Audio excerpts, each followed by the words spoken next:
Ready? I think I'm ready, yeah. What's up, fungal associates? Welcome to Completely Arbortrary, the podcast about trees and other related topics. I'm one of your hosts. My name is Alex Crowson, and I'm alongside... Me. I'm Casey. Hello, everyone. Hey, Case. Hi, Alex. I'm Casey. I'm here, host of Completely Arbortrary, the podcast. Excited for this episode. It's a good time to reintroduce ourselves. Yes, if this is your first time, this is Completely Arbortrary. We're a podcast about trees and other related topics. What we mostly focus on is the silliness of the world, along with some scientific facts. 70% of the time, what you hear from us, you can say to someone else with confidence as a fact. 30%, you might want to Google. Yeah, Google. Just give it a quick, let me check that. This is what we do every week. This is about as good as it gets. This is as good as it gets, everyone. Goodbye, new listeners. We will see you later. Oh, Alex, today we're not going to lose any listeners. Today we are going to get a whole slew of new believers in this tree. Wow. Well, before we get into our tree, Casey... Yes. A little hot off the press here. Exactly. Christmas just ended. We just celebrated Christmas. I don't know what you were going to say. Why did you jump ahead of me like that? I didn't know where you were going to go. That's where I was going to go. Oh, you were? Yeah. Oh, usually I try to guess something random. I know you hate this, but I also enjoy it. We're like, well, Casey, we have news. And then I usually try to say, that's right. And then say some crazy, absurd thing that makes no sense. Well, thanks for doing that, I guess. Dang it. All right. Today, it was true. We just had Christmas. Yes. You and I both celebrate. And we both had a good Christmas. Yeah, we sure did. Yeah, you spent some time with. It was a whole new kind of adventure, I think, for both of us. That's right. We had new traditions happen. Do you want to give a quick overview of your holiday? I will. My sister lives in Mill City. It's a very, very tiny little town way out in the middle of nowhere. And usually we would do the same thing that we've done since I was a small baby child. We'd always start at my mom's house. We'd go to my grandma's house, and we'd go to my aunt's house. Then we'd be done. That's a lot of going. That's a lot of moving around. Yeah, it's a lot of moving around. It was never. I think it was just like, well, we got to see every family on this day, and it was just an easy 1, 2, 3 kind of thing. So this year there was a huge snowstorm or ice storm, more specifically, and so instead, so my sister had this big crazy plan to drive an hour and a half in on the 24th, see somebody, then go from there, wake up at my mom's house, then drive to my grandma's house at 10 o'clock in the morning, at 11 o'clock in the morning, drive down to Mill City, another hour and a half away, do something with her boyfriend's family. And then they have a kid together, so they were all going to drive back over to my mom's house again. So it'd be like 5 hours of driving there and back again in 2 days. And then you meet over at my aunt's house, and it was just like a whirlwind. And I was like, you shouldn't do this. Everyone was like, you shouldn't do this. And she was like, I'm doing this. Wow. Then the ice storm happened, and she's like, I'm not doing that. And so we ended up having a lovely, like, kind of a late morning, the latest of all the Christmases I've ever had. Usually get up really early. And as an adult, I'm not as like, oh, yeah, get up at 6 in the morning and like go down and open presents. Now I'm just kind of like, this is going to be fine. Yeah. I am okay with having a nice slow coffee morning, get some food, chill out. Then, of course, we went over to my mom's house really quick, went to my grandma's, went to my aunt's, and everything was very well paced. Good. It was really nice. Got to spend it with family, give some gifts, got some gifts, had a nice prime rib dinner. Ooh, yum. Yeah, it was very good. It was very lovely. Wonderful, Case. Yeah, what about you? You want to share? Well, yeah, I do. I for the very first time in my life, I spent Christmas and Christmas Eve with my partner, Lily. Yes. It was fantastic. I haven't, I've talked a little bit about on this show about my mother passing away about 6 years ago, right around Christmas. So I for the last 6 years, I have not had great feelings toward the holiday. Yeah. And it's been very hard. And usually every Christmas I'm like miserable and panicky. And this Christmas was a huge exception to the rule. That's so good to hear. I had a fantastic time. I spent it with Lily and her family. In their beautiful like lodge-like home with their 20-foot Christmas tree. No joke. Oh my God, are you kidding me? Yeah, for real. It was. I believe it was a noble fir. I don't even live in a place that has 20 feet ceilings. Right. It was a huge fucking tree. That sounds awesome though. And it was just like so full of love, and we played games, and we had delicious German food. Yeah. I felt like I grew closer to my partner, and vice versa, and it was just really nice being a part of this big, happy sweet family. Yeah, I think if I would have gone to Christmas with my family, it would have just felt like I was repeating the same pattern. Yeah. And like not breaking out of that sort of like traumatic pattern. Yeah. So doing something completely new, completely different with somebody who's very, very, very special to me was just like a fucking joy, and I had a great time. That sounds lovely. It really does. Thank you. Yeah. The reason for the season. That's right, Casey. There is also a treason for the season, and that treason today for our last episode of Treason's Eatings. Yes, that was a fantastic segue, I have to say. I kind of bull rushed through it, but you I think did, it worked. but I think that was okay. I really feel good about it. Thank you very much. I really do. I feel okay. Okay. Today's tree is the Quince. This is the Quince. Everyone knew it. We told you about it already. That's right. But if you hadn't heard, we're doing the Quince today. It's a fruit tree. Very excited to get into it. There's a lot to talk about here, and there's a lot of kind of a sordid history. Yeah. Yes. I don't think we're guys, so I don't know if this has a morally distasteful history. In fact, it probably had a morally tasteful history, Alex. Interesting. Now, before we get too far down this road, I would like to read a poem. May I? Yes. However, I was wondering if we could maybe trade stanzas. Oh. So that I have something to do for the next 2 minutes. In fact, of course. So here's what we'll do. Alex, I think I'd like to start this episode by us reading a poem. Would you join me? I'd be pleased to, Casey. Wonderful. Shall I begin? Yes. This is The Owl and the Pussycat by Edward Lear, written in 1870, published in 1870. The owl and the pussycat went to sea in a beautiful pea-green boat. They took some honey and plenty of money wrapped up in a 5-pound note. The owl looked up at the stars above and sang to a small guitar, "Oh, lovely pussy, oh, pussy, my love, what a beautiful pussy you are. You are, what a beautiful pussy you are." Oh, my word. Pussy said to the owl, "You elegant fowl, how charmingly sweet you sing. Oh, let us be married, too long we have tarried, but what shall we do for a ring?" They sailed away for a year and a day to the land where the bong tree grows, and there in a wood a piggy wig stood with a ring at the end of his nose. His nose, with a ring at the end of his nose. "Dear pig, are you willing to sell for 1 shilling? Your ring," said the piggy, "I will." So they took it away and were married next day by the turkey who lives on the hill. They dined on mince and slices of quince, which they ate with a runcible spoon. And hand in hand on the edge of the sand they danced by the light of the moon. The moon, they danced by the light of the moon. Isn't that sweet? You know what a runcible spoon is? No, what is it? It's a spork. Oh, well, hey, that's pretty good. Do you know what a bong tree is? A marijuana plant?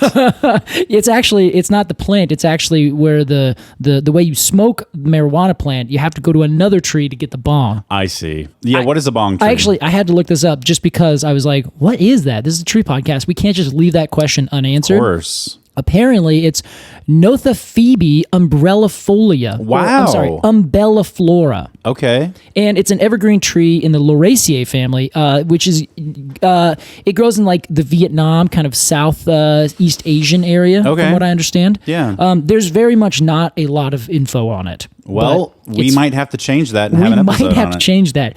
Welcome to Completely Arbortrary. Today's tree is the bong tree. Oh, gross. Casey, I can only assume that we read that poem for a reason. Because I needed to say, "Oh, lovely pussy, oh, pussy, my love," 3 times. It's going on my Valentine card next year. Honestly, the 1800s were a different time. Boy, were they. This was a children's poem. Yeah. I love it. Back then, either there was or there wasn't the same terminology. Either way, it's fun that back then they're like, "Oh yeah, send this poem to the children." I think there was the same term. I think this is probably a joke. You think so? Yeah, I think it's probably like maybe kids can get away with saying this thing. Oh, I see. Mr. Edward Lear. That's my interpretation. You sneak. No, Alex, what do you think? Why did we read that? Well, I happened to notice that the pussy and the owl, yeah, ate for their wedding feast. They ate mince, yes, and which is ground beef. I think so, yeah, or ground meat. Yeah, ground meat, yeah, and slices of quince. And slices of quince. That's exactly right, Alex. And I feel like quince is maybe a little out of fashion today. It is. I think I've seen it in stores maybe like twice in my life. Yeah. Right next to 30 varieties of apple. Oh my God, Alex. So well said. And I believe it's a poem, no? It is. It's a poem, yes. Okay, that was a poem that featured a poem. Very good, Casey. And you're exactly right. You're spot on. It's a fruit that in 1870 was well known enough, not only that you would know what it is. So right now, if I say quince to, one out or for 10 people, I would be willing to bet that there's going to be like 5 don't know what a quince is. Sure. Like they couldn't imagine it in their brain. They couldn't pick one out of a lineup. So yeah, it's traditional back then to where if you were getting married, quince would be an important part of your marriage celebration. Okay, like as a tradition, as a sort of metaphor. Exactly. Okay. So the entire kind of mythologic history and actual history of the quince, the fruit, ended up having like this. How do I put this? It was usurped, Alex. A usurper among us? There's a usurper among us, and it's everywhere. Is it Robert Baratheon? It is not Robert Baratheon. Oh, yes. Phew. Yes. I'm sorry. Was he the usurper, or did he also call someone else the usurper? Well, I guess both of them would be. He is a usurper. Dang. Yeah. Okay. Yeah, that's true. Okay. He usurped the Mad King. That's right. And anytime someone called him that, he would go into a rage. Yeah. Okay, I remember this. Don't say the word around Robert. Yeah. Everyone ixnay usurpier. Just keep that done. Yes. So there is a usurper among us. All right. That usurper, and I'm gonna just couch this really quickly, just because I just want to make sure that everyone's aware I am biased, and I'm going to stand by my biases today. I'm talking about my belief in that there is a usurper among us, that usurper has placed the quince into a similar spot as, how about this, Jon Snow, who is actually a Targaryen, but has been placed into this weird netherworld of you actually don't matter, everyone else is more important, and you suck, and you know what, I'm going to stand on your shoulders and be the thing that everyone loves and cares about, and no one's going to even know your name. Who is the usurper to Jon Snow in that scenario? Character-wise. Character-wise? this is a hard one. I guess it would be probably Robert Baratheon, because Jon or the Starks hid away Jon so that he didn't get killed, because that's also his nephew. Is that canon to the books? Oh no, it's not necessarily. It's the show. But everyone's pretty sure it's canon to the books. Oh right. But I'm not 100%. I can't say yes. Okay. Maybe it'll change. George R.R. is out of this world. But basically, in our world now, the Jon Snow of fruit is the quince. Okay. And the Robert Baratheon, who is trying to find the Jon Snow of quince, or rather who's just trying to keep it down, the apple. I hate to fuck up your metaphor. Yeah, it's a bad metaphor. Should Daenerys Targaryen not be the quince? That's a good question. You know what? Casey's... we're gonna take our entire thing away. I'm gonna stick with Jon Snow. That was the most ponderous look I've ever seen you make. I really needed to think about it. Our metaphor sucks here. No. We'll stick with Jon Snow. It's okay. Either way, it's very challenging. The reason being, and this is what we're gonna talk about for the rest of the show. Once we talk about how to identify this whole thing, is that in history, the thing that we think of whenever anyone says apple, probably, in fact, was a quince. This is huge news. It's huge news. And now today, we say to ourselves, oh, this, that apple, Yeah. when he was very likely actually a quince this whole time and has only recently been like exchanged. Its identity has shifted entirely, and now we just completely forget about it. Yeah. So it's really like if Jon Snow and the Targaryens were like hardcore, like they ruled everything, and then something came in and basically slowly changed, but there's a couple people who are smart about it, and they're like, Jon Snow, you're not a real Targaryen. And they just like, just pushed them down, rewrote the entire history of the world, took all the names out of it, and now retranslated it. So instead of saying Targaryen, it actually is Baratheon or whatever it is. Right. So now, this may seem like a far-fetched idea, but What else are we here for? what else are we here for, Alex? Hit us. The apple has been translated into history as far back as you can imagine, and that translation, the minor little translation errors, are enough that now, whenever we think of the Garden of Eden, whenever we think of Hercules, whenever we think of Paris and what started Troy, that mythical, the Battle of Troy, Yes. the Trojan Wars, right now, when we look back, we think apple. It wasn't. It was a quince. Are you telling me that there is a long-standing historical and cultural conspiracy, a revisionist history to erase the quince from its important stature and replace it with the apple? Yes. More after the break. We'll be right back with Completely Arbortrary. What a great tease. Oh, people are going to freak out.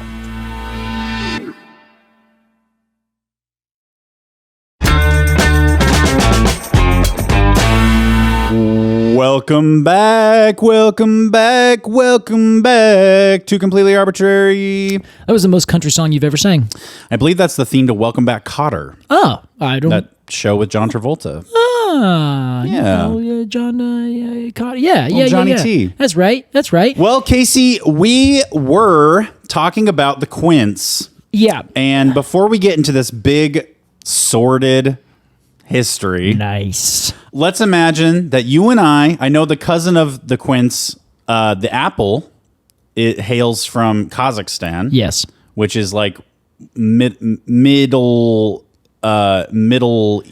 Western Asia. Yeah. That's fair. So let's. I'm assuming that the quince grows there as well. It does. In fact, if the quince is kind of the southern belle of this area in the Caucasus Mountains, and up further north and a little higher in the mountains are the malus, or apples. Okay. The ones that we think of as actual apples today. Okay. Well, let's imagine that you and I are strolling through the Caucasus. A couple of Caucasians, you and I. Yeah, there you go. And we come across some quince trees. Casey, let's ID this tree. Well, I'm glad you asked. So the first thing, I'm just going to put this out here right now. Wow. If we did stroll across it in this situation, likely it would be a shrub, because they generally will create little thickets of themselves. Wow. With little sprouts and like multiple stems and things like that. So they create this kind of like, same thing as like a hawthorn. Generally, I was about to say. See, you get it. I usually hate when people say, I was about to say, yeah. Well, yeah. But in this case, it's very true. I suppose as long as you don't just like say, oh yeah, so that's what I was gonna say. Yeah. That's not what I'm doing here. Okay. I was going to Excellent. suggest that it sounds like a hawthorn. You are perfectly correct. Okay. Your suggestion, your intuition, spot on. Thank you so much. Of course. So that's what they do. However, if we were to find them growing in a place where they were planted, generally you would find them as a single-stemmed small tree. Okay. Also somewhat a la a hawthorn, but I would say they're even shorter than a given hawthorn.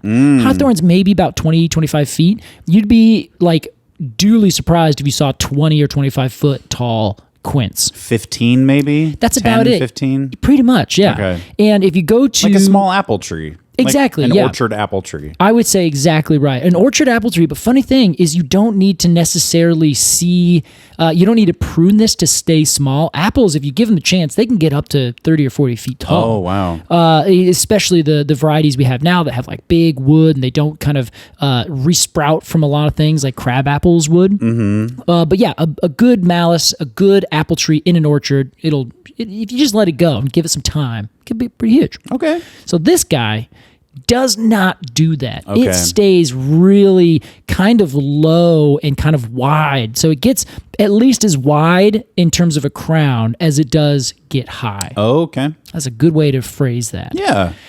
It goes over to where the bong trees are and it gets a little higher. But they're actually they're these really gorgeous trees. And if you go check out our website and go to our show notes, there's a thing that's at the top of every one, we do the name of the plant, which in this case is the Quince, Cydonia oblonga. Right. Cydonia oblonga. Of course we're going to be talking about, Alex. But the thing is, click on that link and it goes to Landscape Plants from Oregon State University. Yeah. And there's a beautiful, beautiful picture of one that's on the campus there at Oregon State. And it's got 3 or 4 main stems that kind of come up and curl around. Like it looks like a fake kind of painting. Wow. And then it has this beautiful white flowered canopy with these very brand new little lime green leaves that are just coming out. And it just looks like this perfect little pillow of a canopy. It looks very much like a dogwood. It does. It has a dogwood appearance from afar, for sure. An eastern flowering dogwood. Yes, yeah. Any one of them, yes, specifically, you're right, because that has more of that shape where it comes out, but this one has the white flowers, which is most common. I should also correct myself. More common to have a white one. The pink ones are varieties that we've groomed. Right. So it's just like this beautiful small tree that you can generally grow up and let it become a tree size kind of thing. But like I said, if you're finding it out in the woods, you're likely going to see one that is more of a hedge kind of a bunch of sprouts and a little kind of thicket of itself. Okay. So you get closer and you say, okay, it's beautiful. It has these alternately arranged leaves that are very apple-like. They have a little bit of a rounded base. They're kind of simple. They have nice entire margins. They don't have any real intense serrations, anything like that. A little bit of hair on the bottom, nothing too crazy, and they are very much darker green, apple-like leaves on the top, a little bit lighter green underneath. They have that great thing that I love. Yeah. Their margins are like bright green. Yeah. And so they look like they have a little cartoon outline. They do, yeah. Honestly, I see them they kind of fold up a little bit. Yeah. And when they're really nice and happy and healthy. And that to me is what does that. I don't even know if the color really changes. I think it's just at that point, the color is it's a little more see-through, or it has instead of just the top and the bottom of a leaf, you now have that side of the leaf as well as it goes and curls around from top to bottom. Which is kind of similar texture to the bottom, texture and color. Yeah, exactly. So I think it looks almost like it's outlined and glowing a little bit, right? They're really attractive leaves. Yeah, they really are. So they're fantastic little trees. Their leaves are generally, I would say, a little bit bigger than you'd expect for an apple. So that's one good way to take it apart. But they have a very classic, in fact, I'm going to say a very classical appearance, which I think is germane to our subject here. Very apt, Casey. Yeah. I want to talk about the bark because oh my God, I would expect utility bark. You would expect, but I would be so wrong. You'd be so wrong. This bark is gorgeous. It really is. It's got that great camouflage look. Yes. Yeah. That we see in what else? The Stewardia. Yes, has bark like this. That's right. It's got Stewardia bark. It does. It has what everyone wants, say, the London plane tree to look like, but it's way nicer than the London plane tree. It's very camouflage. I think that's a perfect descriptor for it.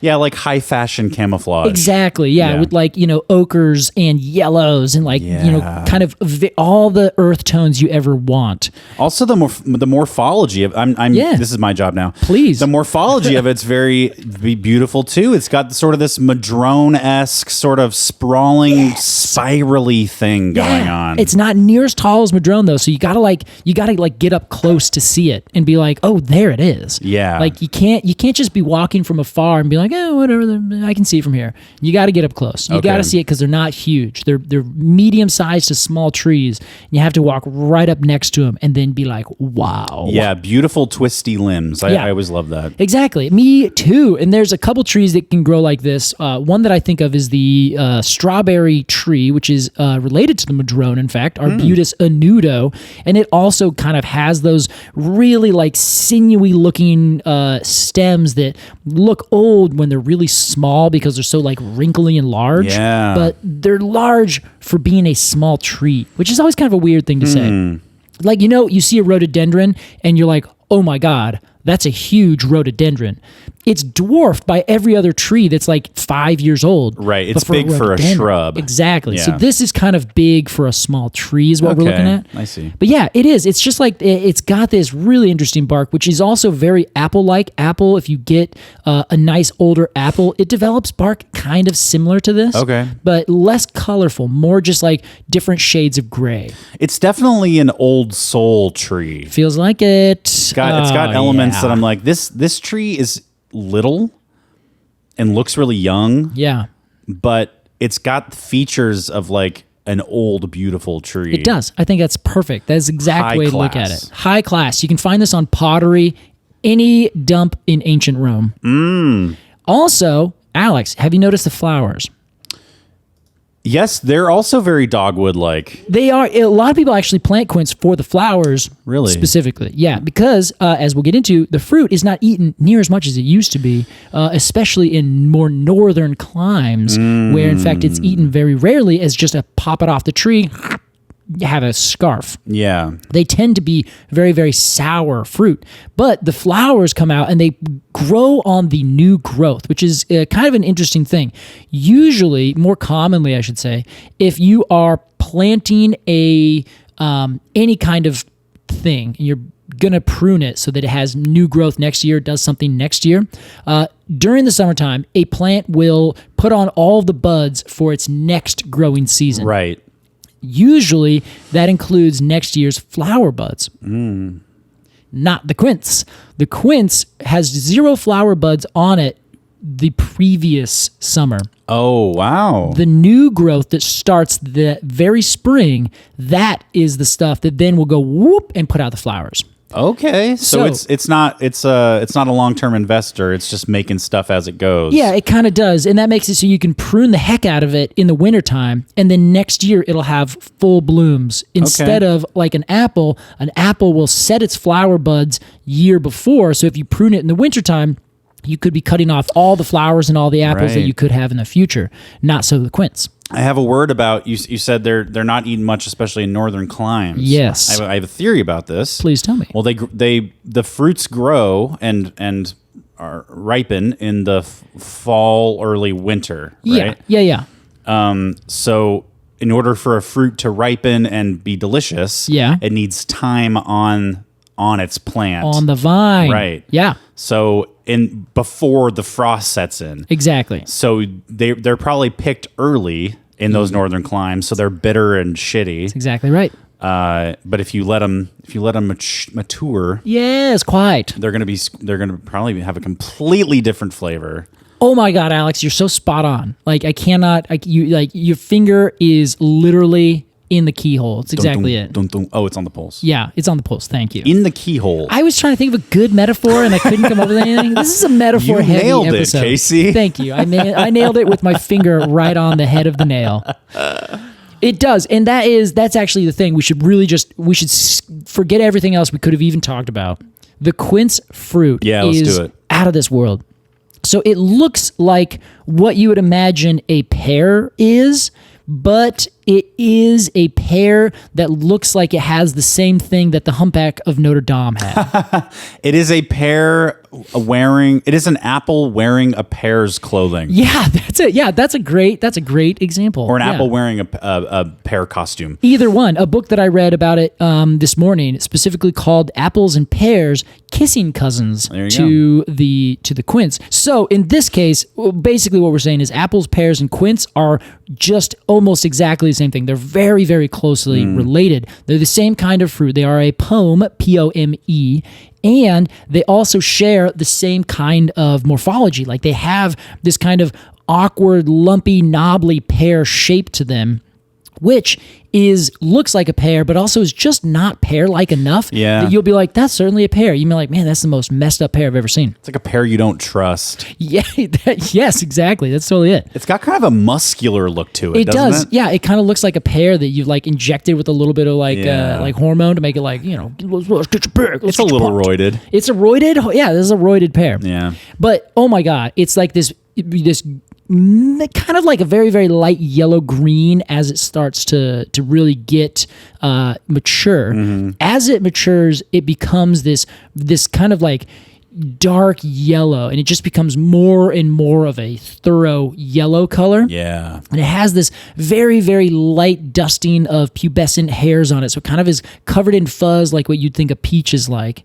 And it smells divine. Wow. I can't express to you, this is the best smelling fruit I've ever smelled. That's a huge statement, Casey. It's amazing. I actually took some when, like, last year or the year before, I found one and I just picked it and I was like, yeah, I'm just going to keep it. And I just set it like in my kitchen just to smell it all the time. Wow. I didn't eat it because you have to do this, a huge amount of preparation to get it to actually be edible. If you can't just pick it and eat it like an apple or a pear. Why not? It's way too astringent up here in our northern climate. Oh. Just like you're saying, if you were growing it in its native area, which we should note is from this area, Turkmenistan, Iran, Turkestan, which is a part of Kazakhstan, all those lower areas is where it grows really well. And kind of like these lower plains that's a little bit hotter, where historically, before people started breeding, apples did not grow. But the quince did grow. So if we're thinking thousands and thousands of years ago, let's say 5,000 or 6,000 years ago, and you're living in this area, you were planting and growing and eating quince, not apples. I'd like to say, before we move into the meat. Oh, please, here, yes. Because that's where I feel like we're moving. Almost. I just wanted to tell everyone where it was from. Okay. Where it grew. I want to say a word about the pubescence. Oh, please, Alex. Of this fruit. The immature, the adolescent fruit, rather. Yes. Is so hairy. It is. It looks like a little fuzzy ball. Yes. Yeah. It's got so much fucking fur on it.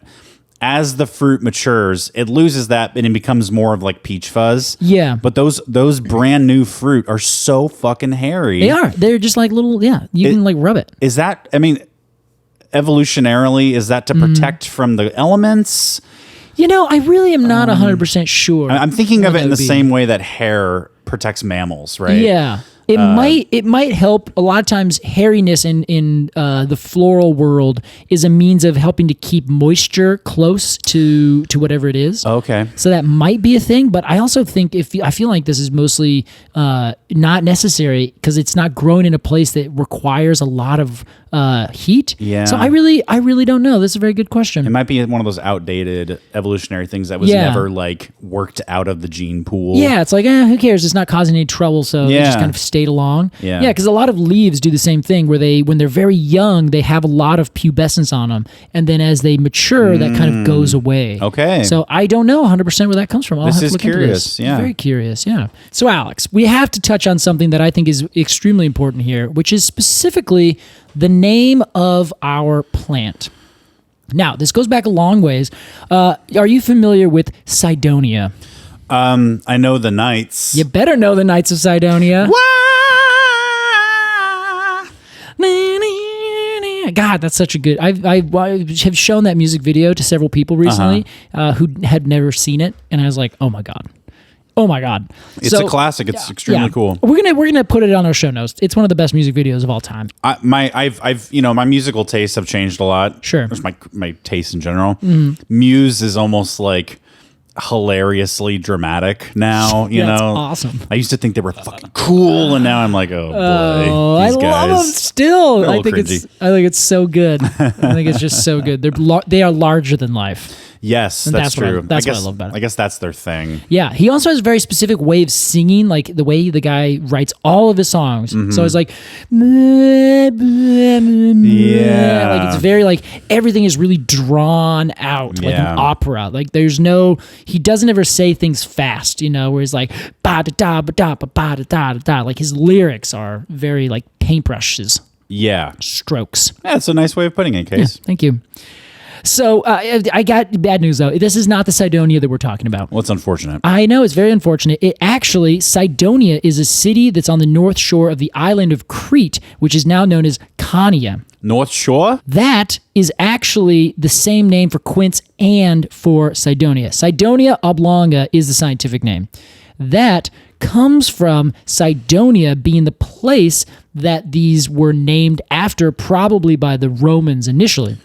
But it actually goes from the scientific name and the common name come from like ancient, what was it? It comes from ancient French, and then from there from ancient Latin, and then from there from ancient Greek, and it all is different versions of like Catonia or Catonia malum, which is like the Cydonian apple, which is a very important thing to remember that I just said that. Okay. So it actually has like this really fun like history of the name just kind of changing as the language changed. Yeah. But they both come from the same exact thing initially from way back in ancient Latin and ancient Greece. What come from these same things? Cydonia and Quince. And Quince. Oh, so they're like the same word that split off a really long time ago? Yeah, because they would name it basically the apple of Cydonia. Okay. And so then that would be what they then soon called the French term. Quince is the French plural of this other word. Oh. So now the single is what we use.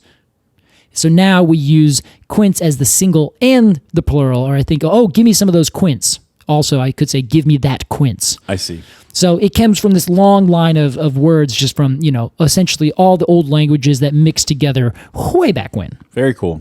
So, it's a tree. Like we said, it's from the cradle of civilization, according to Western ideas of what civilization means, which these days essentially means the Middle East and like the Eastern Mediterranean. Mesopotamia. Exactly. That's exactly it. And it would grow very well in what the Romans called Mesopotamia, the place between these two big rivers.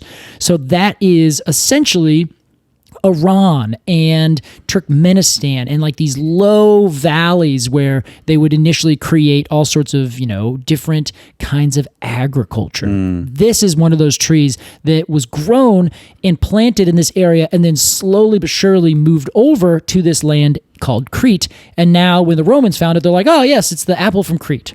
And they just would call it that. I see. That's very Western-centric of them. It's very Western-centric. Those Romans, who would have thought? So it ends up being this thing that thousands of years ago was way more known than anything that we now call today the apple. So do you remember, I think we've touched on this a few times. Right now, we have this thing called corn. When I say corn, it's a very specific thing in your brain. Yes. It is not generic at all. Way back when, corn was actually a generic term for any kind of small grain. Sure. So we ended up kind of taking that name and applying it to a very specific thing, and then everything else also got their own name other than grain. Now, grain is the generic term. Apple is a good analogous to corn.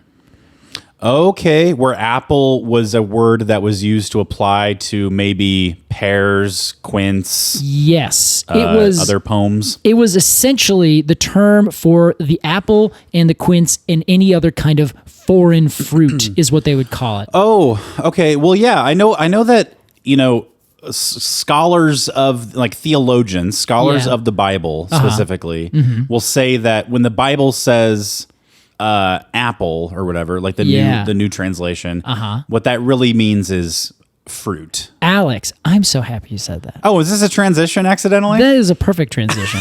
You had a wonderful smile on your face as I was saying that. Because I was waiting for what you're going to say. Oh my God. Okay, this is the thing. So again, let's reiterate. The mountains of Kazakhstan, that is where the apple comes from. Yeah. In the genus that we call today Malus. Okay. Malus. Damn straight. Now, you would grow the apple. It became very popular over time, but 2,000, 4,000 years ago, it was not popular. When the Bible was written, when the ancient Greeks were doing their ancient Greek thing, apples, even if they were known, they would just be some weird foreign fruit that every now and then found its way into a market. The quinces of modern day. Exactly. The quince was everyone knows what that is. It grows everywhere. We plant it all over the place. Everyone eats it. Then down in that warmer area where you have like these nice hot summers, the quince will actually get to full maturity on the tree and you can pick it off and eat it and it has this very sweet taste. It's not astringent at all. So now, at this point in time, when the Bible was being written, they would be using a term that the Greeks used. There was this Greek term that was used called melon, M-E-L-O-N. Okay. That described apples, it described quince, and all these other weird fruit. But not melons? Not melons at this point. Maybe they did, maybe it was, but it was just any foreign fruit was melon. It was a generic term. Okay. It was a noun? Yeah, exactly. Okay. And melon and malus, malum, all come from the same root. Wow. So that's where all the trickiness kind of starts to come in. So today, it means something very specific. Malus means apple. Apple is a very specific kind of fruit that everyone is usually quite familiar with. A is for apple, as they say. B is for banana, of which I just ate one. Yeah, you get it. Anyway. We took a short break and I ate a banana. Yeah, we did. It was delicious. So here's the fun thing, and this is where I'm going to lay out my argument here. I love when you do this. Let's hear it. Okay, excellent. Thank you, Alex. Mythologically and historically speaking, Casey is Picarding with his fingers. yes, I am. It helps center my thoughts and get me where I need to go. Okay, I'm sorry to interrupt. That's okay. My fingers are still together, so I'm still centered. After you, Captain. Yes, thank you, mustache man. What's Riker? Riker? Commander? He's got to go two. Go up. He's got to go T. He's got three of them. He's got to go three. He's got to go three. All right, Riker, thank you. Now, when we reference apples, Alex, specifically in all the literature, they say golden apples. Is that the case? That's the case. Not all the literature, but in almost all the literature. Golden apple. Golden apples. So when we think about this, we take it literally. We're like, oh yes, a golden apple. Because if something's golden, it's important, it's special, it's fancy. You can't just get it anywhere. I like where you're going. But an apple is, in this case, not referring to an apple. It is the generic term translated years later through the term malus or malum or melon, all the way through to now what it means today. So we translate and say, whatever the word is for golden, and malum, it's golden apple. Oh, it was a golden apple. And we today have this idea of apples as a fruit. Great. It's an ancient fruit. We've been using it for a long time. And it was the fruit that was golden. So it has like this special, imagine a painting with golden apples, Sure. It's very, very fairy tense. tale-esque. Exactly. Mythology-esque. It's so full of this. Mythological, I guess. And this is the thing. When all these things were written, the golden apple was talking about the golden apple from Cydonia. The Quince. Hell yeah, exactly. dog. Let me give you some examples. Let's hear it. This is the Trojan War, and this is coming from a wonderful The History of Quince that I found. Oh. And it's a really, really thorough kind of review of all this and just kind of lays it all out. Wow, somebody wrote that. Somebody wrote that. I think it's an extract from a larger book. It's actually kind of hard to see, but we have a link to it in the show notes on the website. Thank you. So Eris is the Greek goddess of strife, and in a foolish miscalculation, she was the only god not invited to the wedding of Peleus and Thetis. Oh boy. Now you all know what happens next. understandably furious, which I love. It's like, oh yeah, totally, you're pissed. I'd be pissed too. Yeah, why would you not invite the Greek goddess of strife and to your foolish, wedding? and things like that? Yeah, you should do it. The goddess of divorce wasn't invited to our wedding. Oh, well, great. Yeah. So, of course, that made everyone very upset. She barged into the wedding ceremony and threw down a fruit inscribed for the most beautiful. So, the fruit is described in this as a golden apple. A golden apple is a quince. Also, it's at a wedding. Quinces were the traditional things for weddings because of this story, and because way back when we didn't have as much hygiene as maybe you would expect that we should. Yeah. And because, remember how I was telling you quince smelled so good? When you cut it and like roasted it, it also got like ruby red. Ooh. Like the flesh kind of just got really dark red.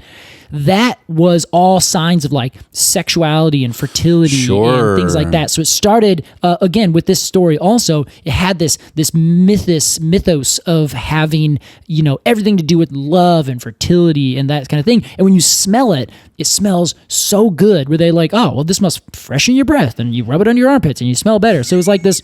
It was like this whole thing to make you feel beautiful and fresh for your wedding. In that order, please. In that order. Take a bite, rub it in your armpit. Take another bite, rub it in your other armpit. So this golden apple was certainly a quince. Now, Hera, Athena, and Aphrodite each claimed the fruit because, of course, remember, it said for the most beautiful. So all three of these Greek goddesses were like, oh, yeah, that's me. Thank you. Please give me my quince. To which the other said, yeah, right, that's mine. This is a classic setup. Classic. I feel like I've read this so many times. Oh my God, it's so good, isn't it? So of course, then Zeus was like, I gotta settle this. Everyone's upset. So he picked Paris of the famous house of in Troy. I don't actually know his house. What's his last name? Do you know? France. Yeah, Paris, France. So Paris got the unenviable task of choosing which of the three of these Greek goddesses was in fact the most beautiful, to whom the quince would be, awarded. This is a lose-lose for Paris. Yeah, a lose-lose. There's no right and answer a win. here. Yeah, so actually, this is kind of the fun thing. So, so Hera offered him empire. Athena guaranteed military glory because, of course, she's the militaristic of the goddesses. That's right. And Aphrodite promised him the most beautiful woman in the world. Oh. At the time, Alex, do you know who the most beautiful woman in the world was? Helen of Troy. Wow. So Helen, sadly for Paris, at the time was already married to Menelaus of Troy. Okay. So Paris was like, hey, yeah, that sounds great. You're going to give me Helen of Troy? That sounds delightful. Oh, then Paris gave the fruit to Aphrodite.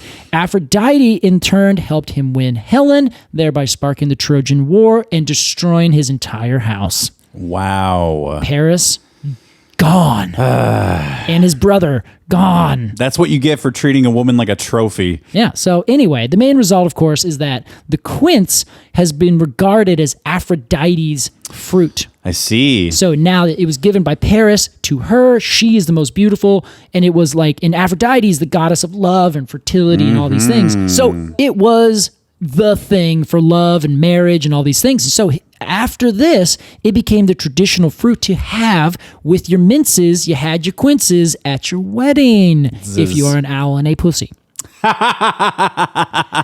This is not where it ends, Alex. Well, you really missed a great opportunity there. Oh God, what did I miss? To say hobbitses. Oh, I should have. Your minces and your quinces with your hobbitses at your hobbit's wedding. Okay, I was gonna say, are we eating the hobbitses at our wedding? No, we were at a hobbit wedding. Oh my God! Imagine a hobbit wedding. That would be a lot of fun. Holy shit! Yeah, how much beer do you think they consume at one of those weddings? Sam can drink like a whole thing. So if there's like maybe 300 attendees, yeah, and they have normal size barrels, or do they have hobbit size barrels? I bet you they'd be hobbit sized. Yeah, so maybe like 3 gallons or something. Yeah. Okay, so yeah, hobbit size barrels, 300 attendees. I'm gonna say, I think 1 barrel per attendee. Oh, you think so? Yeah, God, that's what I think. They'd fucking kill him. Yeah, maybe like per 3. I'm gonna say 100 barrels. Okay, would yeah, cover that. there you go. Okay, great. So 100 barrel wedding. They're little guys. I mean, they're Yeah, but they can slam down that llama They can spread throw it like nobody's back, business. yeah. Yeah. So Yeah. anyway. Alex, the next place that we're going is not, in fact, a wedding at all. It's related to Heracles. Heracles. Yes. Well, if you're Roman, isn't it Heracles? If you're Greek, it's Hercules, or is it Heracles. opposite? Heracles. Roman's Heracles, I believe. Okay, No, thank you. Yes, that's true. Yeah. All right. Well, do you recall his 11th labor, Hercules? Was it to give birth? No, it was not to give birth this time. The 11th labor is he had to go get the golden apples from the Hesperides, I think is how you say this. Oh. Sorry if I'm saying it wrong. It looks like it's just spelled Hesperides, but I think it's Hesperides. Yes. It's like the three nymphs. That's right. Yeah. So he had to go do it. It's in this garden that had this big wall around it, and it was Hera's garden, I think, and she planted a quince tree right in the very middle, and it was putting out golden apples. Now, again, in our modern telling of this story, we imagine some fantastical tree that was sprouting golden apples, and everyone's like, well, of course, the god Hera would have golden apples growing. Right. But at the time, when we're telling these stories, we wouldn't come up with some fantastical new kind of plant. We would just use the cool one that's most sought after and delicious and smells good that Hera would hoard in the middle of her garden, that all these gorgeous young fertile nymphs would be around. There's a quince tree in Hera's garden. There's a quince tree. The apples are literally what they called golden apples back then. Wow. Like they just say, oh, golden fruit. And that is what Hercules. I don't think Heracles is. I don't think that you have any actual idea, Alex. As I look up and see your book of Greek myths. You're probably right. There's no pronunciations in there. Oh, there's not? Oh, that's great. I don't believe Perfect. Well, that's the golden apples. It wasn't some fantastical tree that produces apples that are golden of some kind. Yeah. They were literally quince. Wow, Casey. And the last one, to which you referenced earlier. What did I reference earlier? You referenced the story of Genesis written by God. As transcribed by whomever. It has transcribed by King James. So you did note, and we have talked about this before. We talked about the quintessential apple that was plucked by Eve that was then provided to Adam, and the fall of man precipitated Thereafter. Yes. Can I go back 1 second? Yeah. Quintessential. Oh, Alex. I should have known. Quintessential. Did you see my eyebrows go up? Did. Quintessential. It's hard to say. Quintessential. Quintessential. Yeah. Thank you. So you call the story, don't you? Yes. Yes. Why don't I haven't read the Bible or any part of it since middle school. So why don't you take this one? Well, the quick version is. I wish Louis was here. Louis has a degree in biblical studies. Oh, that'd be perfect. He'd be the guy to talk to. Yeah. Send us a message, Louis. We want to hear it. We'll dub it in. We love you, Lou. So here's the real quick and easy thing is that there was this tree that had the forbidden fruit on it. You were not allowed to eat it. It was the tree, and this is very important, of good and evil. Yes. So is the tree of the knowledge of good and evil. Now the Latin for good and evil is bonum and malum. M-A-L-U-M. Now, in the Middle East, in biblical times, there's been confusion between the Latin words of malum, or rather malum, an apple, and malum, an evil. Literally, the spelling is exactly the same, except the A in apple has a line over the top of it, which I think that maybe is malum. Yeah, and it's long. It means it's a long vowel. Yeah, and then for evil has a little U on the top of it, which I think makes it malum. So malum versus malum. Wow. Now, as time has gone down, we've started to writing those the same, M-A-U-L-M. Sure. So a malum is an apple. It also is an evil. So evil and apple got put together. But apple, Alex, is a generic term. So back then, it was probably an evil that was also an apple, that is also generally a general term for something that is not, in fact, an actual apple, because you may not know this, when this section of the Bible was written, as we've noted before, the apple, APPLE, that grows from Kazakhstan, was not known to these people who wrote it in Jerusalem. Therefore, it must be a different thing. Like a quince. Casey, this feels like groundbreaking news. Should we use this episode when we apply for our Webby? I think we should, yeah. Everyone's going to be like, oh my God. So there's no, very specifically, the fruit is not actually identified. They just say they picked the fruit from the tree of good and evil. And the good, bonum, evil, malum, malice, apple. That's how we've begun to say, oh, it must be an apple. And now we have all this imagery of this woman, Eve, picking a fruit that she would have picked and been like, what the hell is this? Like, it is nonsensical. Wow. Yeah. So there you go. You have the Trojan War. You have Aphrodite's fruit. You have Hercules finding these things. You find this whole thing in history. And everyone thinks that back then it is as it is today, where the most common thing that everyone loves are apples. Back then, they didn't exist. It's just this mistranslation over thousands of years of a generic term that has become a specific term that means something that back then it didn't mean. This is huge. Now everyone thinks that the apple has played this massive role in history, when in fact, it's our long-lost Jon Snow of fruit, the quince. I'm going to save the bulk of my opinion here for my review after the break. I think that's fair. But I want to say something. Please. I feel like Gandalf right now. I know we talked about Game of Thrones. I'm mixing in a little Lord of Rings. Well, we did talk. Yeah, we got a little bit of Hobbit in there. I just said Lord of Rings. Yeah, Lord of Rings. Game of Thrones, Lord of Rings.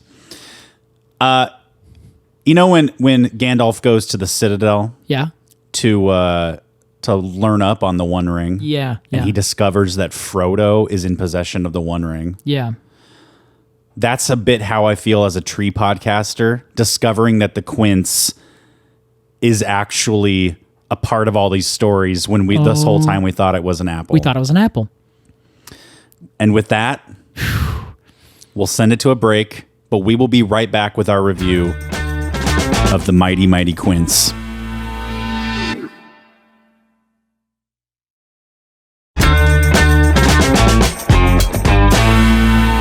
Welcome back to Completely Arbortrary. That was our discussion of the quince. The poor thing. The poor thing. What a wild story, Case. And, as we do every episode, we're going to give this bad boy a review. I think we sure should. Here's how it works. We're going to give some final thoughts on this fruit tree, this misunderstood genius. Yeah. This legend that has been erased from history. Exactly. And then give it a rating of 0 to 10 golden poems of honor for our Treason's Eating series. Yes. Casey, as our resident theologian. Thank you. We will begin with you. I have one more story I'd like to provide. Is this a part of your review? It is. This is a story that comes from the Greek poet Callimachus. Okay. Specifically, this is an epitome of this, which is not the actual whole poem. I believe that's lost. This is just the epitome of it. Okay. So it goes like this. Seeing his beloved in the courtyard of the temple of Aphrodite, Acontius plucks a quince from the orchard of Aphrodite, inscribes in its skin, and furtively rolls it at the feet of her illiterate nurse, whose curiosity is piqued, so she picks it up. However, she's illiterate. So she hands it to the girl, Acontius's beloved. And she reads it aloud. The girl finds herself saying, quote, "I swear by Aphrodite that I will marry Acontius." And a vow thus spoken in the goddess's Temenos cannot be broken. Idiot says what? It's that she basically got tricked. Isn't that so good? Idiot says what? Yes, it's exactly it. Oh Wow. my God. So, so she ended up having to marry Acontius because that fruit was so intensely had to do with sex and love and all these different things. So it's the metaphor of the quince is so intense. And when you actually pull that thing off when it's ripe and you smell it, you don't even need to like taste it. You just have it and you're like, oh my God. It totally makes sense. Like if you get an apple and you smell an apple, it doesn't smell like anything. If you cut it and then you smell it, then you can get some, some flavor, right? You're talking the outside of the fruit. The actual outside of the fruit. You just pull it off the tree, you pull it down from the tree, and you just smell it. You don't even have to take it off the tree. It's insane, Alex. Wow. So that makes so much more sense as to like you take the apple out of everything and you put the quince in and all of a sudden all of the mechanics work correctly. It's like it fits in every single thing that you read that says anything about apples or golden apples or anything like that from way back when. So the quince as a tree, so full of mythic history, forgotten. Just forgotten. Yeah. It is barely there. If you look it up and you Google it, you can find things about it, But way back when, they would give it to you during your wedding. You would eat it if you're trying to get sexy before your lady comes over. You would roll it into courtyards and trick servants to giving it to their beloved so you can, and get them.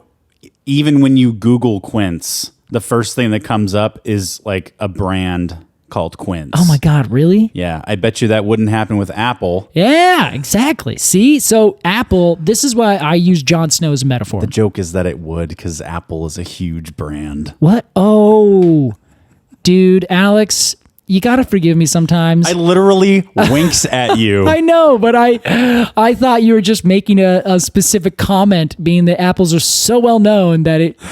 Damn it.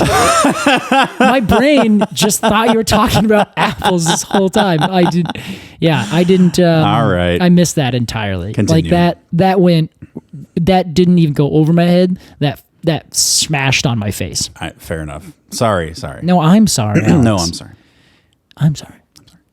So, go get fine. I forgive you. Wait a minute. So as it happens, the quince as a tree, underplanted. I think everyone should be planting them because they can grow like trees, but they're not really, really, really intense trees. So you can have a small little thing. Not to mention, did you know that most pears today that we call pears actually are grown on quince rootstock? I did know this. So all of a sudden you get even more of a shit deal for them, where they used to be the thing. Yeah. Everyone was like, "Oh, I'm gonna get married. I better get a quince." Pears just standing on the shoulders of giants. Exactly, and no one knows it. No one even cares. No one even pays attention. Wow. No one even knows where it came from. So I have a big spot in my heart for the quince. Yeah. I think it's a delightful little teeny tiny tree. I think it should be in every Hera's garden, every Aphrodite's garden, and every your garden. I think it's a delightful tree, even if you don't pick it and eat it, because you have to do a whole bunch of you basically turn it into like this jelly. They call it cheese of quince. Wow. Yeah, and it's like this, it looks like a big thing of gelatin, and you would like cut it up into squares and then like eat it. Okay. Or you make it into like preserves and jams and jellies. Sure. But you have to add in all the sugar because when we pick them up here, they're just not that good. Okay. So if you're in the like Southern California, the Mediterranean, and you get an opportunity, you should totally plant a quince. If you're up here, you consider planting a quince if you're in a more northern climate, because they smell so good. As a tree, honestly, it's kind of not that great important as a tree. As a mythological thing that grows a fruit, high marks. Yeah. High marks. So because I'm true to myself as a theologian, I'm going to give it a 7.5. As a dendrologist, 6.1. Ooh. I know it's not really a tree. It's not a great tree. It's underplanted. It should be planted. It's not going to cover your house. It's not going to be really great, but it's going to grow these little things, and it can be a fruit tree that grows fruit, but not because you have to eat the fruit. You can grow it because it's cool to have a mythical tree growing in your yard next to other bigger trees. So, I think, Alex, I can tell by your silence you're upset. I'm going to rate this tree a mix between my dendrological 6.1 and my theological 7.5 and give it a 7.4. Right in the middle. Perfect average. 7.4 golden poems of honor. 7.4. Now I hear in your voice that you're upset with that. Tiny bit. But your poems are your own. Thank you. And remember, there's a bunch of people out there who hate me because of how I feel about apples. So this is going to be an even worse day for them, and I'm sorry. If I have some solace, it's that I get to give my review now. Yes, this is the most important thing. Alex, as our resident expert on all things mythic, what do you think about the golden apple? I should note, whenever I now say golden apple, there's a hyphen. Oh, wow. That's how we're solving this problem. Very good.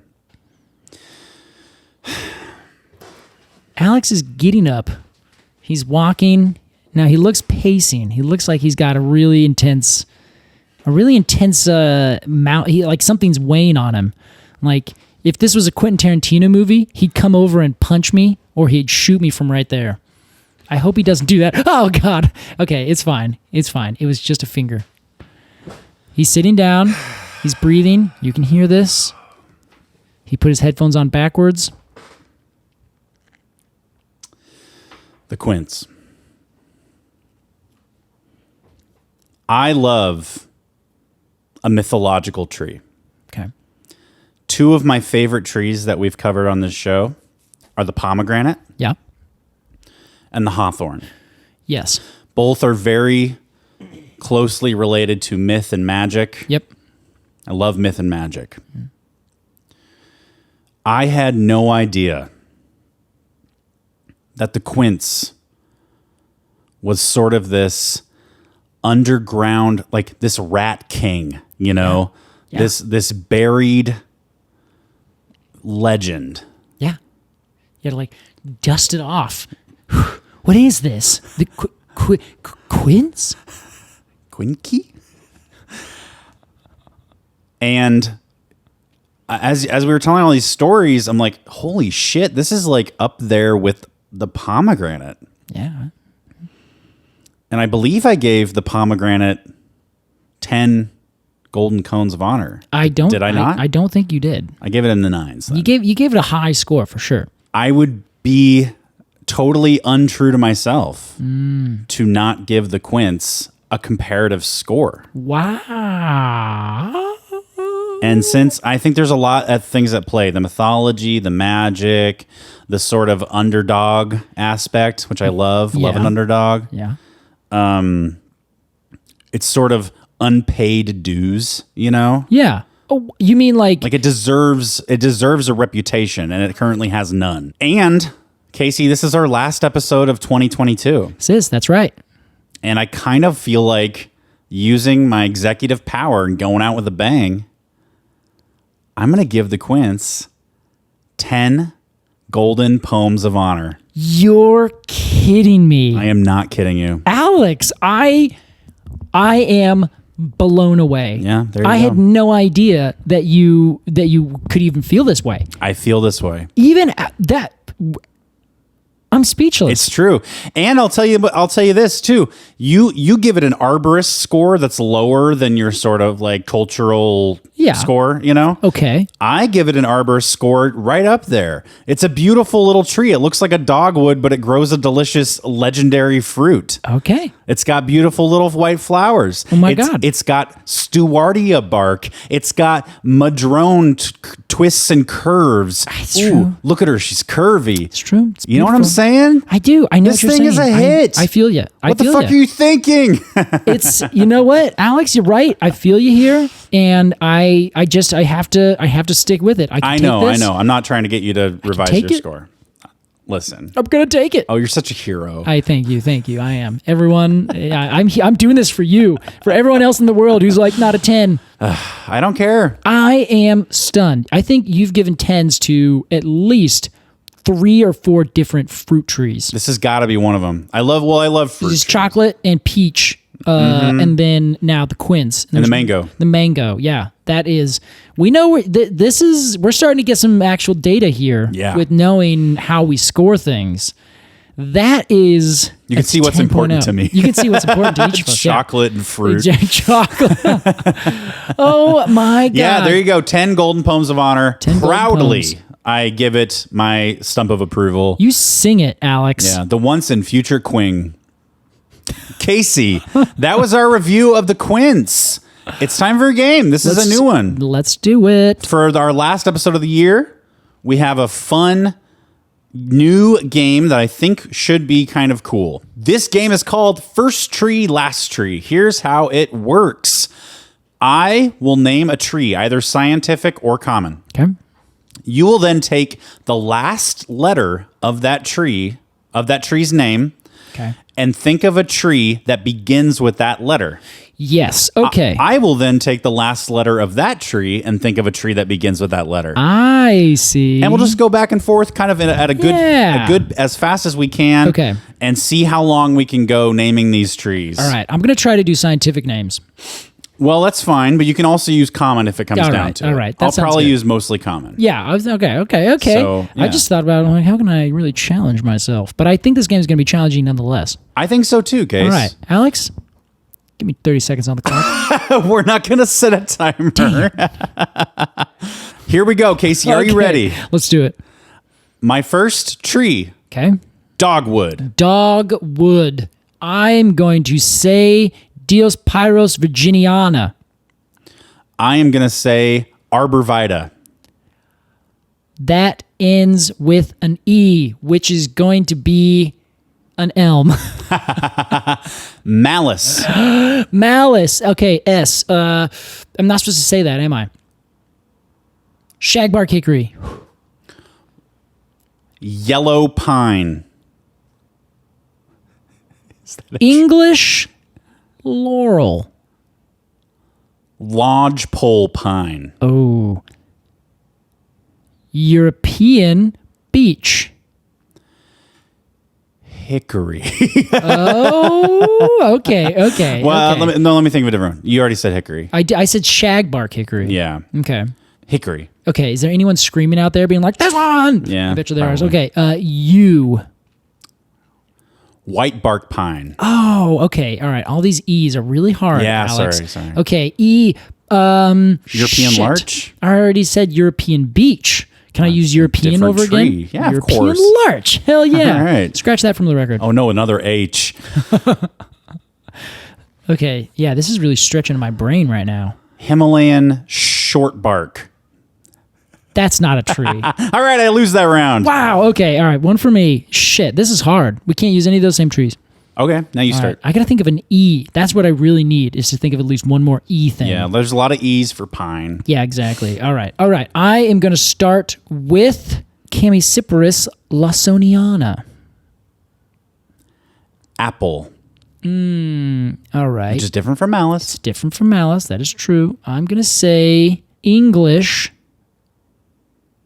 hawthorn. Did I already say that? That ends with an E or an N. N. Can you think of an N? An N? Notholithocarpus densiflorus. Well, okay. Tan bark. I can't do that. Tan oak. N. N. Northern white pine. Wow. I don't think that quite counts, but I'll give it to you. Why? There's an eastern and a western, white but not a pine. northern and a southern. Northern. Northern. Isn't there a northern something? Yeah, there is. Northern white cedar. Northern white cedar. All right, that's fine. Isn't that a yeah, we would Arborvitae? say eastern white cedar, I Fuck. think. But either way, I Northern- think works. I'm fine with that. all right, northern white cedar. Okay, like white cedar ends with an R. Rhamnus persiana. All these A's. Yeah, it's a buckthorn. Atlas cedar. Yeah. All right. S. That ends with an R as well. Mm-hmm. Okay. Rainbow wood. Wow. Hey, there we go. Very good. D. Deodar cedar. Oh man. All right. Do you think we can get all the cedars? Probably. Okay. Didn't you already say Himalayan? You might have. That was a made up tree. Oh, what? Himalayan cedar? No, Yeah. it wasn't. That's a real tree. No, I said Himalayan, like something. Shore pine. Oh yeah, short bark. Oh, it's a short bark pine. Yeah, that's how I lost the last round. Okay, all right. Deodar cedar. Deodar cedar. Okay, it's an R. That's going to be a Royal Stewardia. Royal Stewardia? I don't know if that's a real one. You lose this round. Fuck, come on. How did I lose that? Isn't there Royal something? Ooh, Polonia? I think that's like Royal Polonia. Okay. Oh, shoot. All right. All right, my turn. My turn to start. 1-1. First 1 to 2 rounds wins. It is Royal Polonia. What a fool. Close. Case. Okay, first one to win 2. Okay, so this is it. This is for all the marbles. Yep. This is universe point. Japanese maple. Japanese maple. Okay, this is going to be a European white birch. Nice. H again. Hesperidia. Is that a genus? No. What am I thinking? That is the name of a fruit. Hesperidian is like an orange or some kind of fruit that has that big husk on the outside. Horse chestnut. Horse chestnut, that counts. Horse chestnut. Suga. Wow.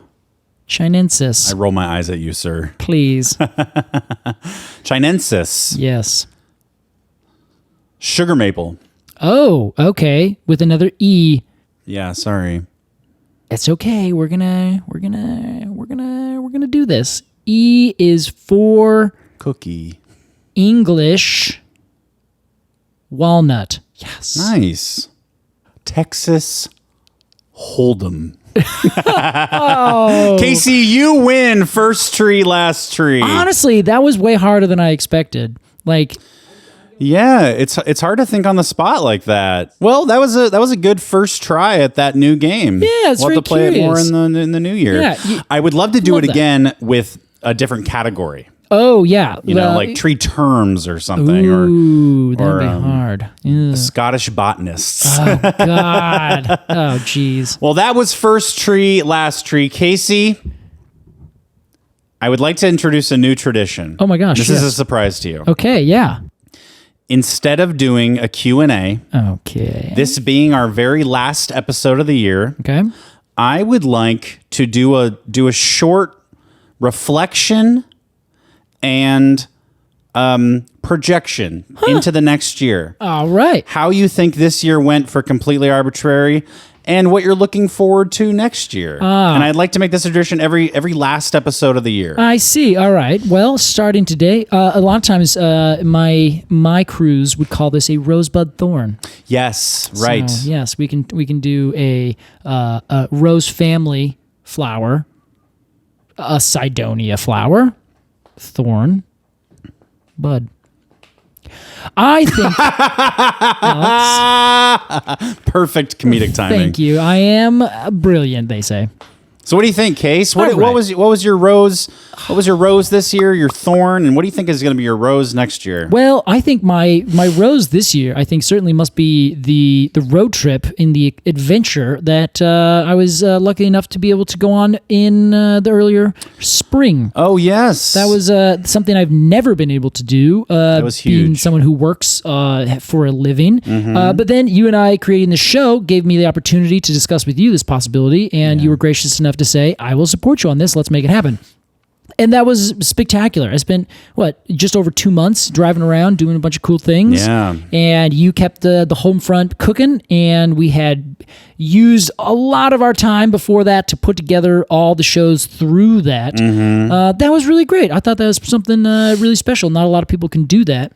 And so it's nice to be able to, you know how some people start working and doing something, and then they kind of like complain that they're doing something, but them working their new job means they can't do something else, or maybe someone always says they want to do something but never actually do it, even if they have the opportunity. Yeah. This was a situation where it was like, we've made this opportunity for ourselves. I must take it. And we took it. And I've never done something like that. I would really love to do something like that again sometime. Yeah, I was very happy for you that you got to do that finally. So I think that for me was certainly my quince flower. Yeah, your quince flower. Thank you. What about your my quince thorn? Rose family thorn. Yes, my rose family. Your umbrella thorn. Yes, I should note that the quince is in the rose family, of course.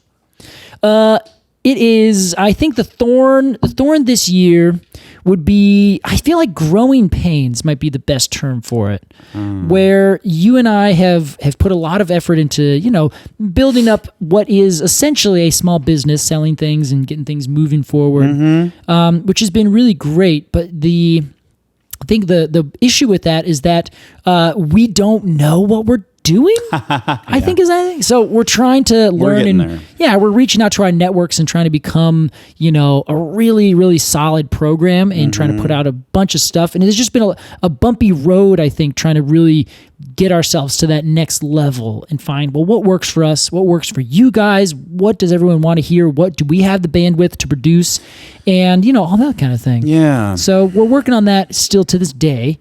And I think that would be the thorn, which I don't know. That's not really a bad thorn. It's just, growing pains of trying to be successful at doing your passion and, make that something that you can do sustainably. Yeah. That's what I think. That's something that we've had a lot of, not trouble, but it's been a big thing that we're constantly working on. And it'd be nice to be past that. I would call that like the balance between what we want to do and what we can do. Yeah, I think that's fair. What we know how to do. Yeah, and we're just at a point where we could either like double down and go really hard or kind of stay at where we're at. And I think both of us are trying to think about how to double down, but we're also kind of like, but doubling down means so much more work that I may not be able to do all the time. So it's nice to be able to have that, be able to move there, but also be able to say no if we need to. But I think we don't want to say no. No. We want to keep going these things. So it's also a lot of trouble trying to learn what it is to be, a successful artist, and how do I get out to all of you people out there listening? How do I get other completely arbitrary things out in the world without being a publisher, without having, all the skills in the world? I know trees really well, Alex. This podcast wouldn't exist without you knowing all those other things that make shows happen, So it's just figuring out what I can do, what I can't, what you can, and what we need to do to have other good people come and help us. Yeah. So that's, I think, we're working on it.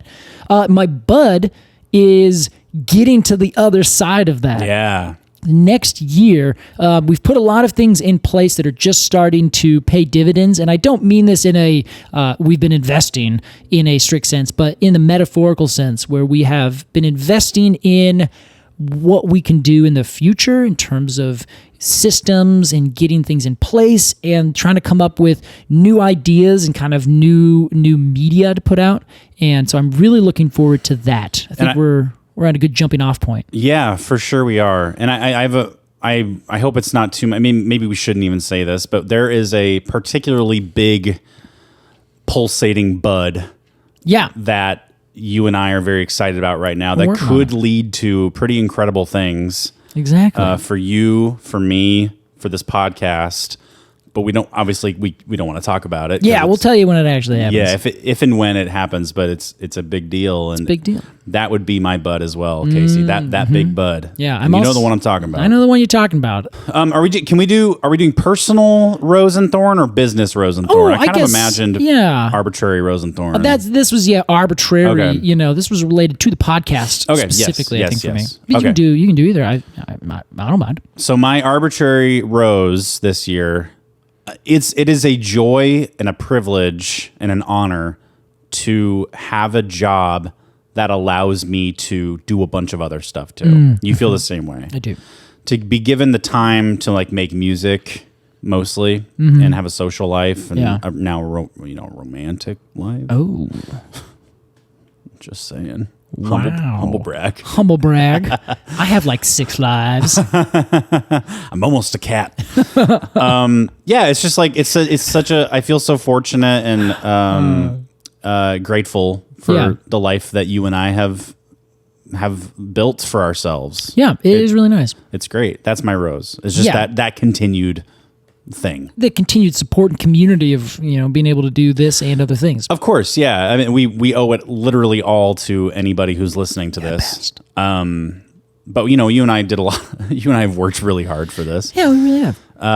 My thorn was probably. I think I don't want to just ape you, but I think that the growing pains are we both have felt them a lot. Uh-huh. There's so much that we don't know, and that confuses us, Mm-hmm. And we don't necessarily. I mean, you can Google anything, but also you can't get every question answered from Google. Yeah. Also, there's 6,000 answers to every question. Yeah. So you never know which one is the best. Yeah, for you, and I think that's part of what we're learning is that there is no formula for this. Mm-hmm. It's like we kind of have to make our own answers for a lot of this stuff. I think he's right. So my bud is that big cool exciting opportunity that we possibly have coming up. Yeah. That you and I are very excited about. And I just want to say, I hope this is okay to say, my personal rose this year, besides making my EP, is meeting my partner, Lily. Oh, that's perfect to say. She's just the most wonderful person in the world. That's a fantastic rose to have. Yes. Quince flower. Wait, what is that song? I compare you to a kiss from a rose on the grave. Anyway, this has been completely arbitrary. Thanks. What a way to end the year. Sing us out, Alex. Sing us out. Damn it.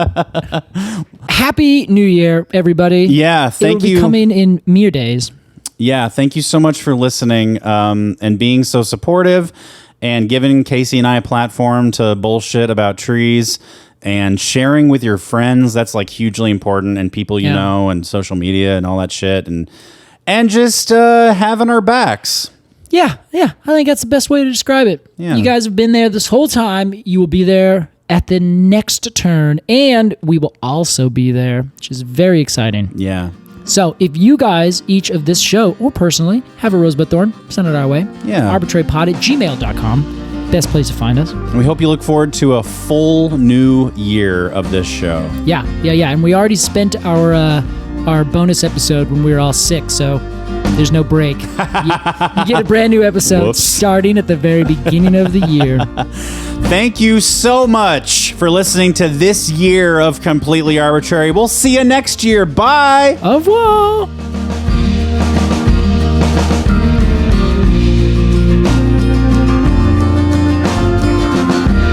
Completely Arbitrary is produced by Alex Crowson and Casey Clapp. Our artwork is by Jillian Barthold, and our music is by Aves and the Mini Vandals. And you can support the podcast at patreon.com/arbitrarypod. And find additional readings at completelyarbitrary.com. Thanks for listening.